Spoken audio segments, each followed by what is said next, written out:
C'est avéré maintenant, depuis des années, même par les Nations Unies, que le gouvernement rwandais soutient les rebelles du M23, des rebelles qui sèment la terreur, la mort en République démocratique du Congo, notamment à l'Est, où ce conflit a déjà fait des millions de morts.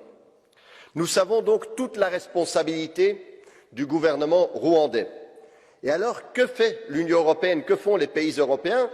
On s'attendrait à des sanctions. C'est la réponse que l'Union européenne a souvent quand on voit ce genre d'action de la part d'un pays contre un autre.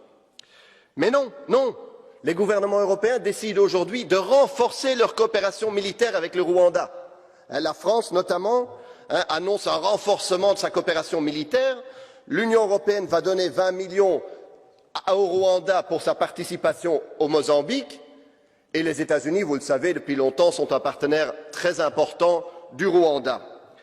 Tandis que vous savez qu'aujourd'hui, s'il y a un État qui vend des armes à la République démocratique du Congo, il doit notifier les Nations Unies, ce qui ralentit, voire empêche, évidemment, la livraison des armes à un pays trop souvent et si souvent agressé.